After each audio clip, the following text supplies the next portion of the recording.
Welcome. I'm Richard Clarke. I'm hosting this satsang.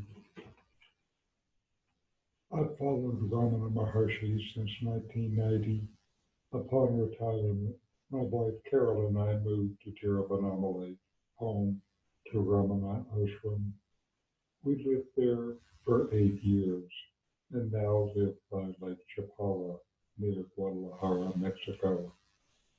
I've offered this kind of satsang for more than 10 years, first in India, now in Mexico. I'm just a seeker like you. I have been blessed with years of deep teaching and practice, and I just want to share what I love.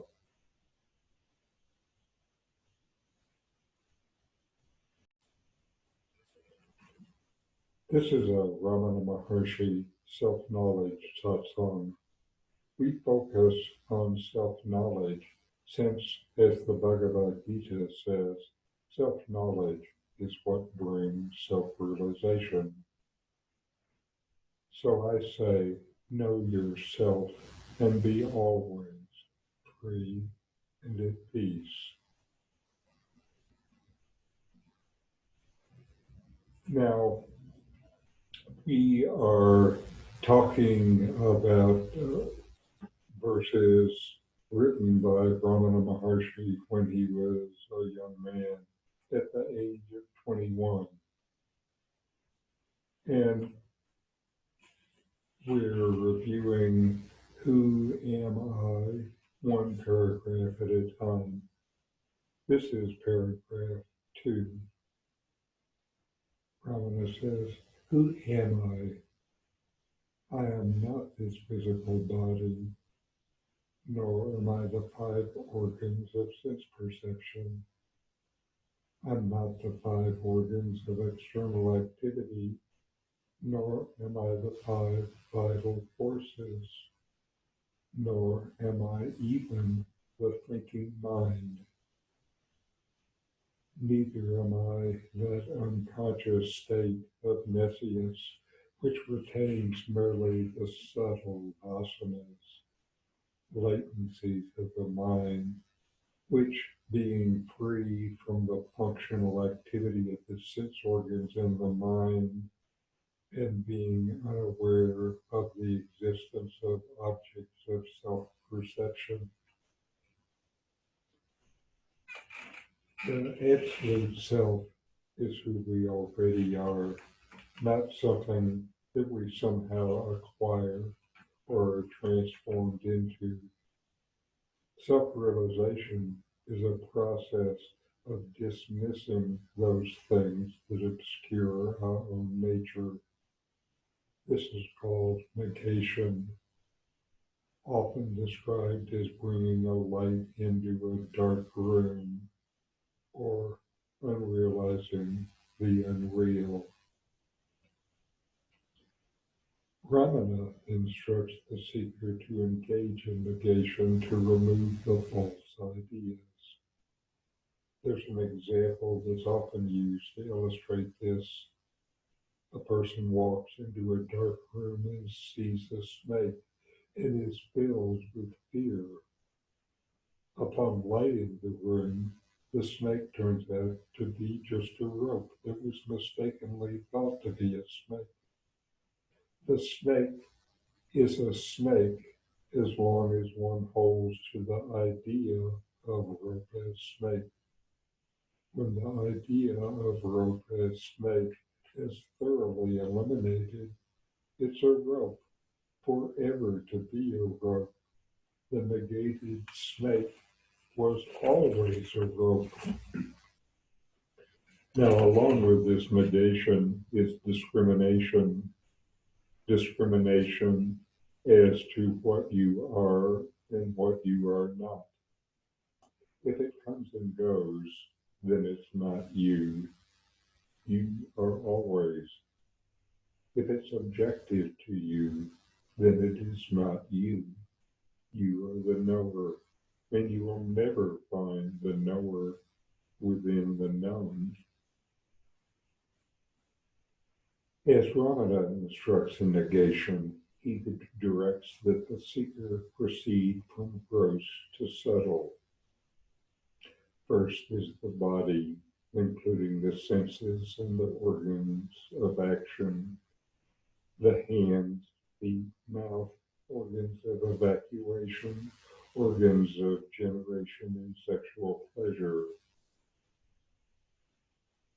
Next are the vital forces, the prana, then the mind and intellect, then the tendencies that lay dormant during deep sleep and rise again upon awakening. All of these come and go. All of these are objective, known by you, so they are not who you are. Now to our videos for this week. First is Rupert Spira in his video, Consciousness is Our True Body. But if you just close your eyes for a minute, and can you get in touch with the sensation rather than the image of the body? You don't have to get rid of the image, but just put it on one side and try to refer to the sensation itself. Yeah. So we tend to think this sensation is taking place in the body, yes, in this container. But the body itself is just this sensation. This sensation is not taking place inside a container called the body. The body is the sensation. And if we look for the edge of that sensation, we don't find the edge that the image seems to indicate. The true container that contains the sensation is consciousness, is borderless consciousness. In other words, consciousness is the true body inside which this vibrating sensation is pulsating.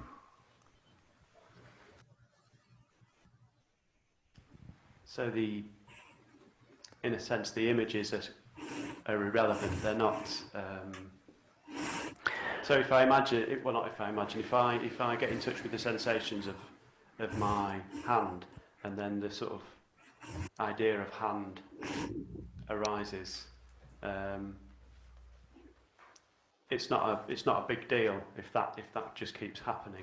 There's nothing wrong with the thought of your hand or the image of your hand, but or the thought of your body or the image of your body. It's just the actual experience of the body is not a thought or an image. A thought or an image is an experience of the mind. Yes, images appear in your mind. Thoughts appear in your mind. We are interested in the body. What is the actual experience of the body? If we remove thoughts and images and go to the actual experience, it's a sensation.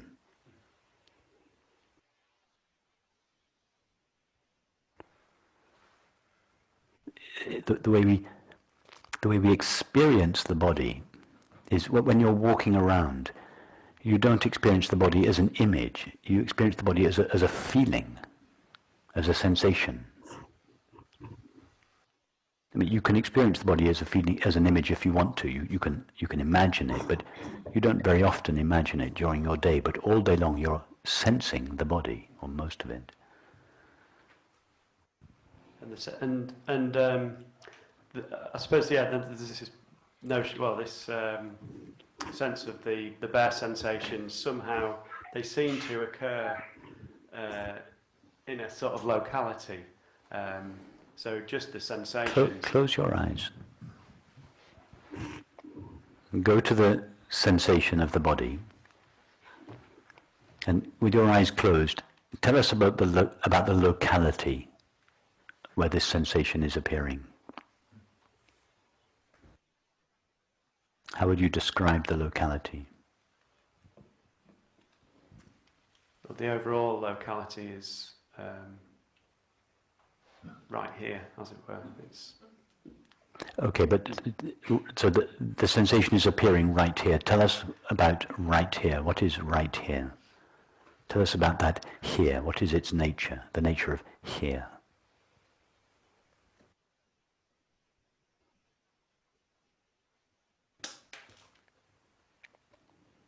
If you were to describe to somebody who had never experienced here before, what do you mean by right here?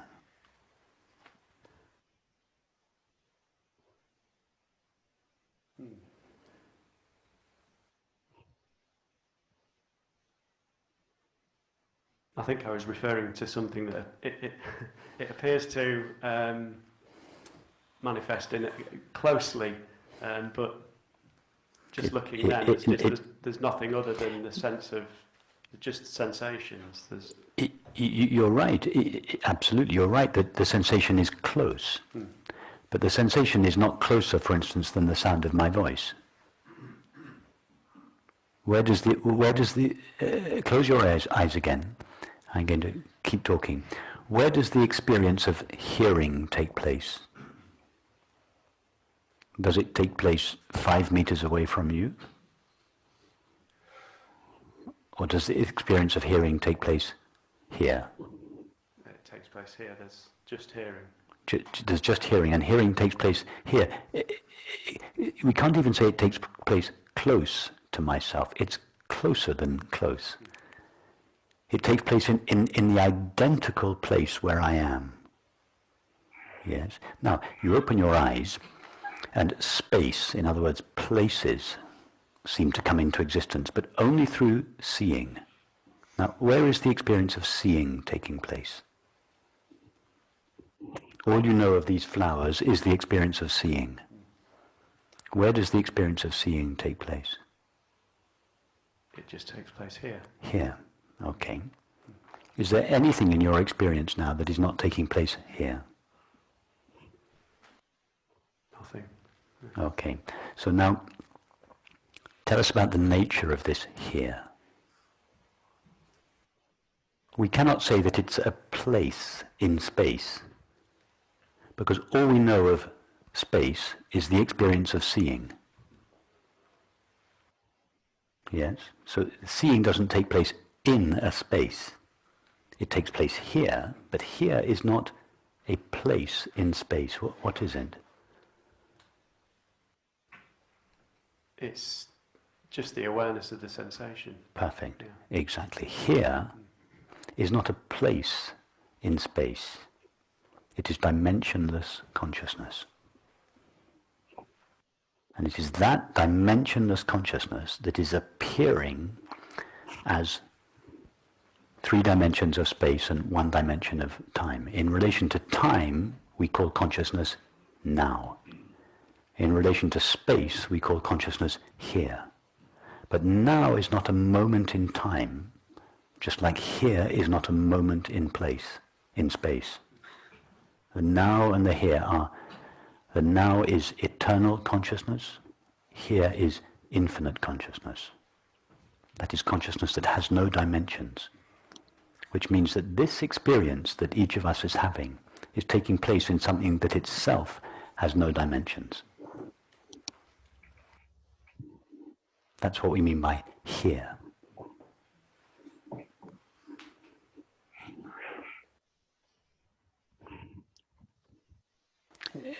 Have you noticed that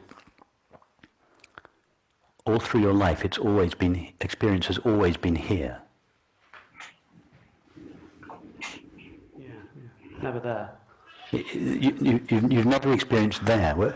So here is not a point in space, because wherever you are, it's here. Just like every moment in time you have ever experienced has been now. So now is not limited to any particular moment in time, just like here is not limited to any particular moment in space, any particular place in space. The now and here, the here and now is infinite, eternal consciousness. And that's where experience takes place, and what experience is made of.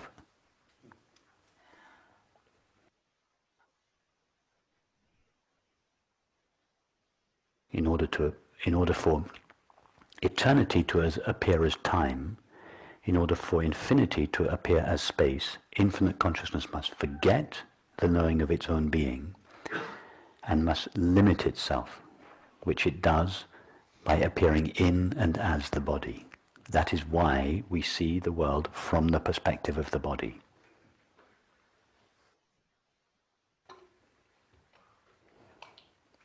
Thank you.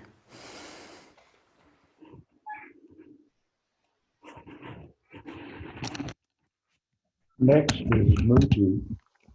Mooji is Jamaican. He was raised in England and London. He was a street artist as a young man, supporting a wife and a child. He had an encounter with a Christian mystic that began his spiritual journey. And in 1993, he quit and went traveling in India. There, he met Papaji and attended his satsangs. He traveled again and again to see Papaji for the next few years. By 1999, Mooji was giving his own satsangs.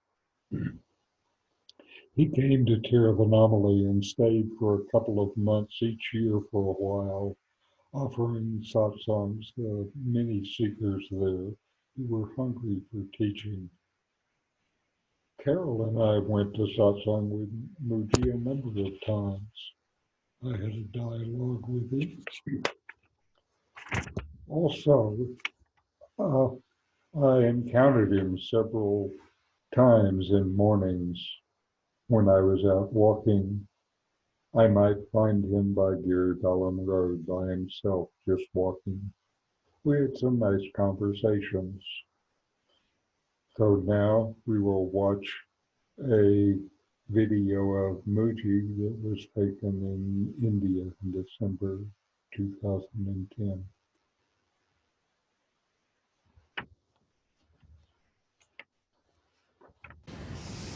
Can it be as simple as this? Can it be as simple as this? How many books? How many temples? Uncountable. Uncountable. And ultimately, only pointing to this. We can know this. We can also know this. And we can meet ourselves in that space beyond all illusions. In so many waves, you drive me home.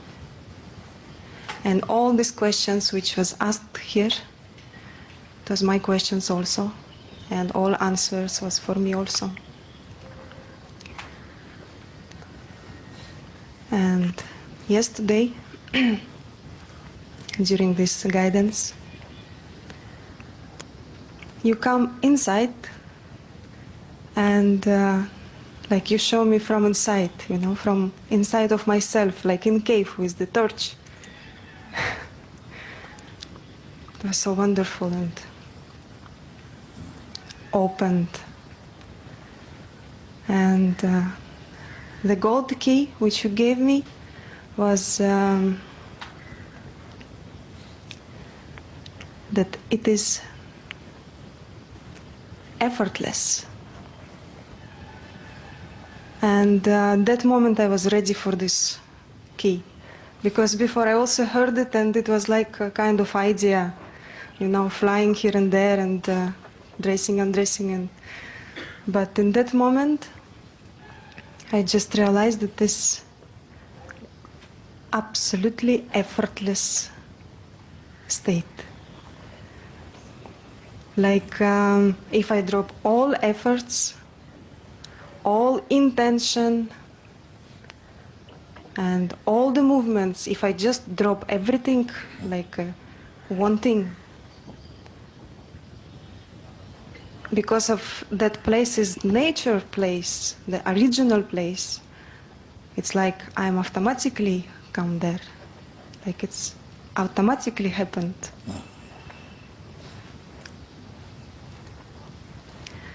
And so beautiful that it's just no effort. Even especially this one, to drop effort. There's also effort. And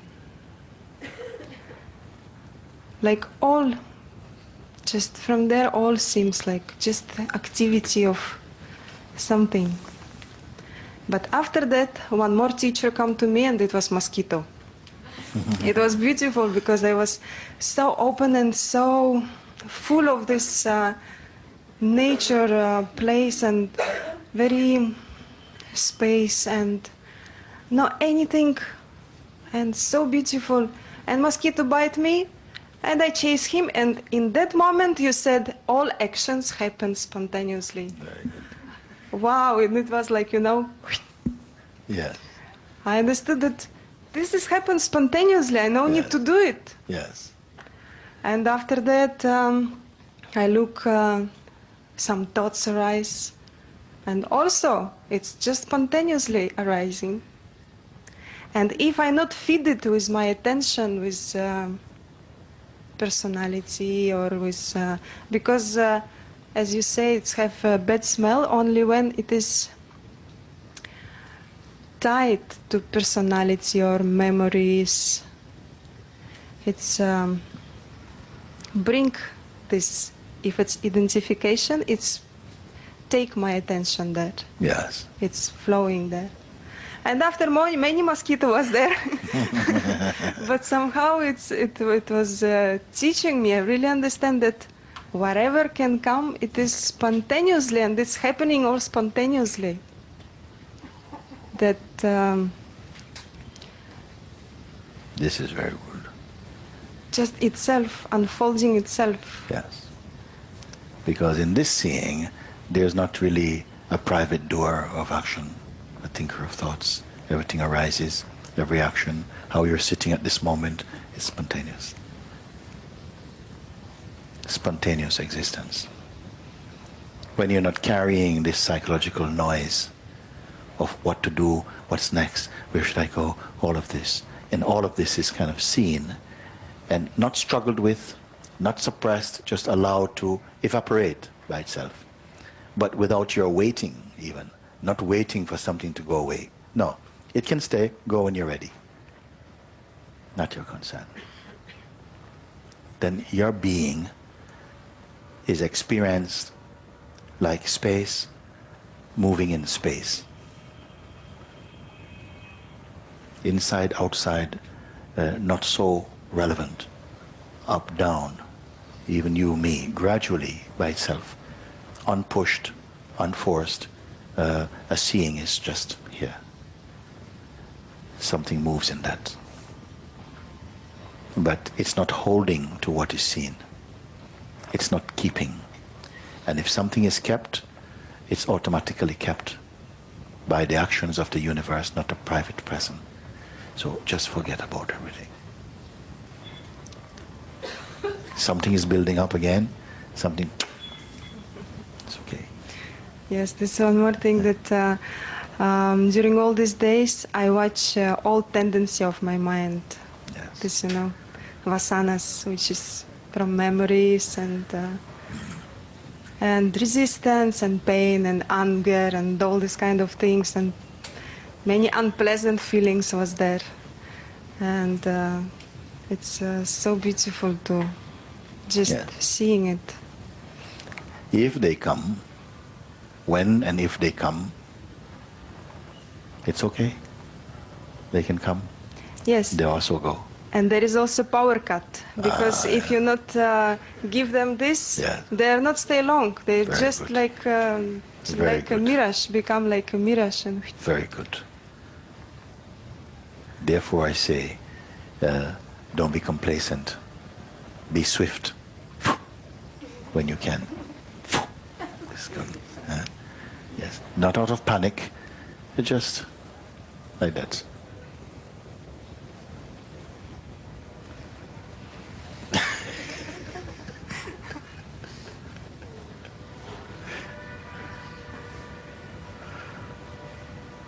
Wonderful. Thank you, Mooji. Thank you.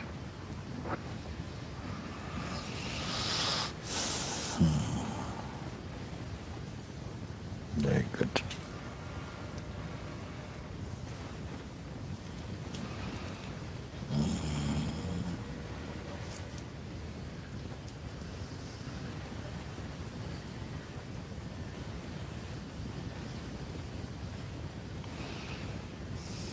Can it be as simple as this?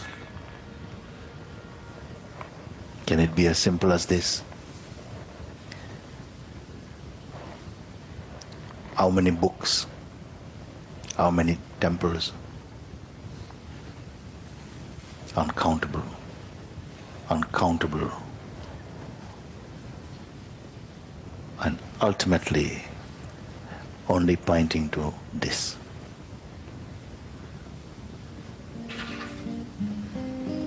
We can know this. We can also know this. And we can.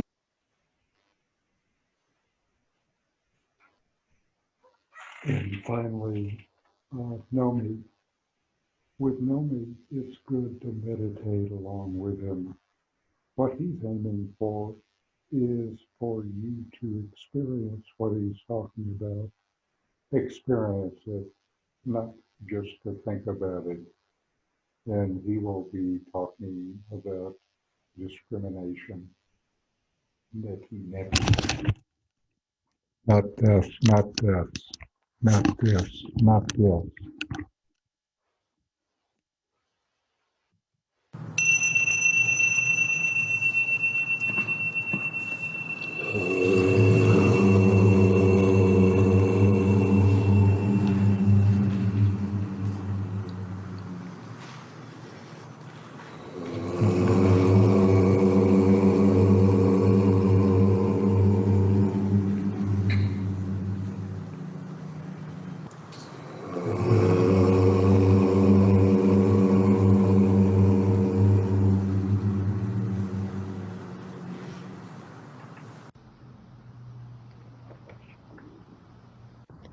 Neti neti.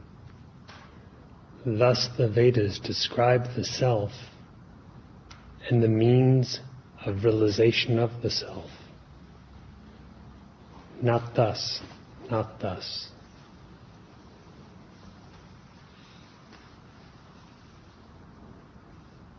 It is the abandonment of the erroneous objective outlook, the keen discrimination that discerns that you can never be an objective thing, be that thing gross or subtle.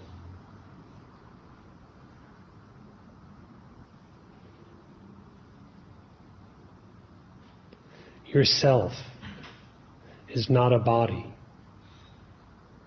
not a mind, not an ego entity, not any kind of thing at all.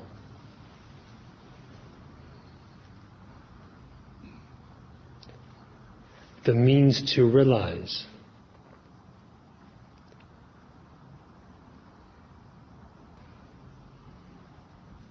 the non-objective self as pure, indivisible, undifferentiated being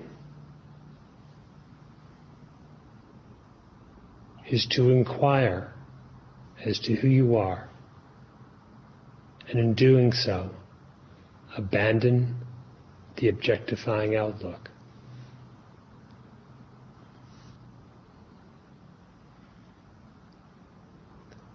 The indicated meaning is what is to be grasped. What is it that remains after the negation of everything objective, everything that is dualistic, everything that is differentiated from oneself? Not thus, not thus. What remains is what is truly existent, of the nature of pure consciousness. And that alone is yourself.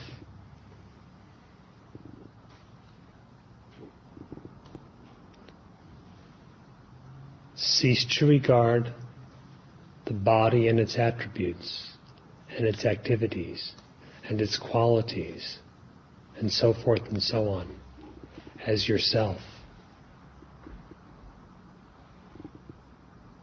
For all of that is a known, transient illusion, not the consciousness, which is eternal and real.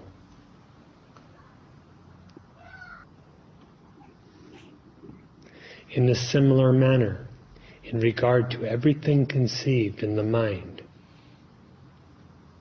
the approach should be as indicated in neti, neti, not this, not thus.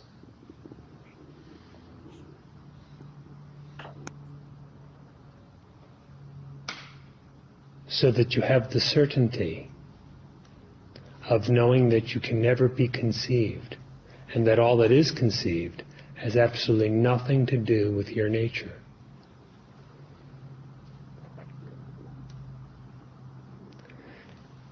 If the sense of reality and identity are withdrawn from such a delusion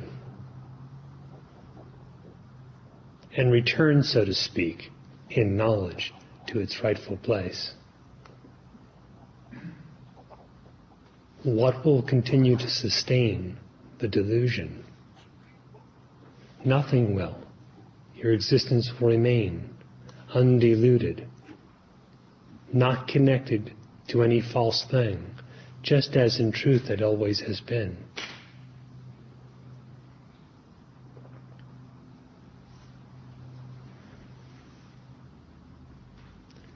Being is as it is, and this is that pure consciousness. It is not transformed into something. As for that which is transformed, yeti, yeti. That should be the approach.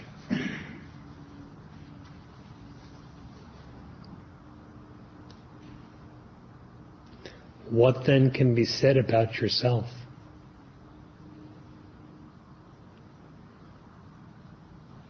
Though it is supremely real, there can be in truth no description of it, for it is not like anything. It alone exists, there is nothing like it. Unborn and formless, it is not like anything.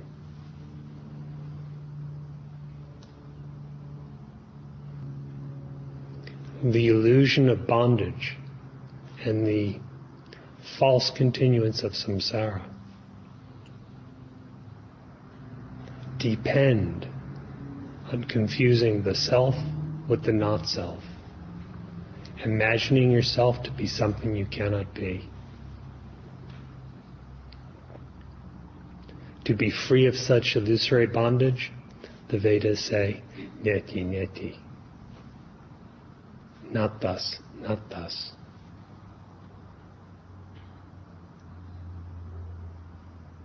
As for that which is innately free, the self as it is, Brahman, the Vedas say, neti, neti. It is not thus, it is not thus.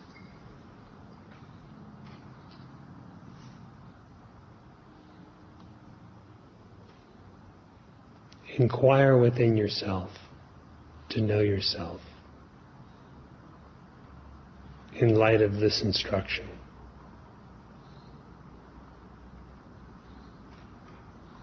And then see what is real.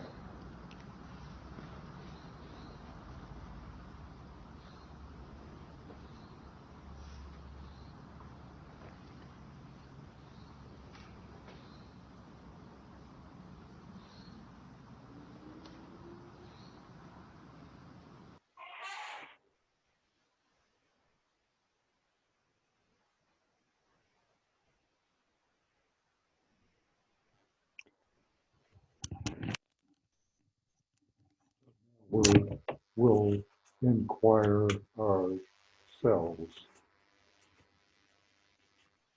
Take a comfortable position. Close your eyes. Breathe in and out.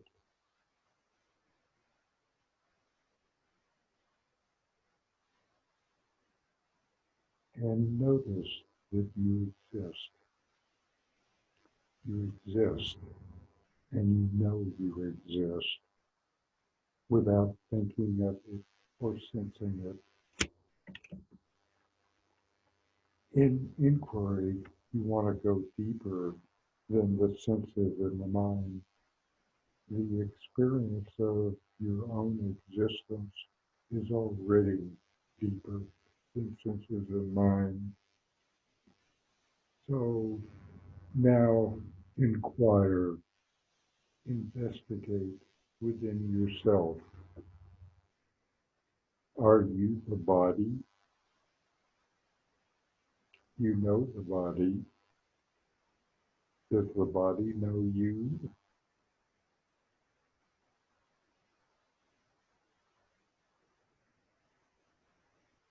Are you the senses? These senses are always objective to you, known by you. Who knows these? Are you the mind? You know the mind. You know your ego identity. Who knows these?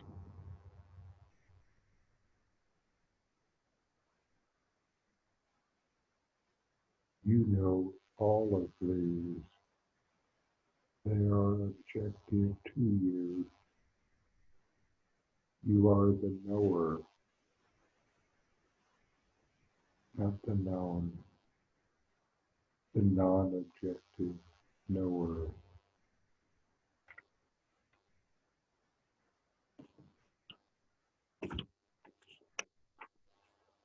So, if I'm not the body, not the senses, not the mind, then who am I? What is the nature of my existence?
If a thought comes,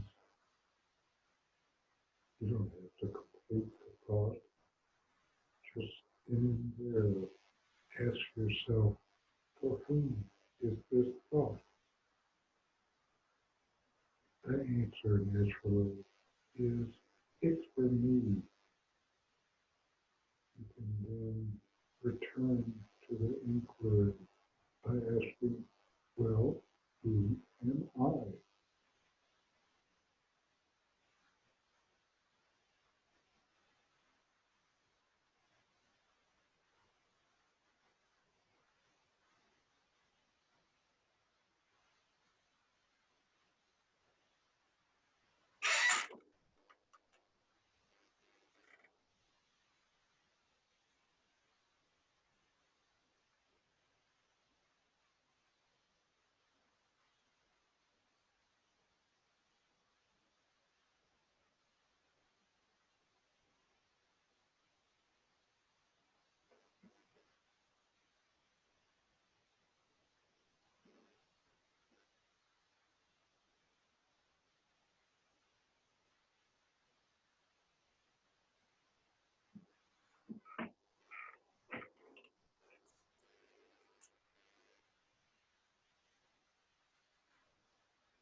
All right.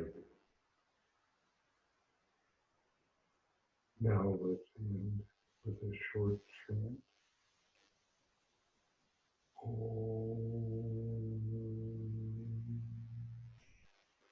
Shanti, Shanti, Shanti.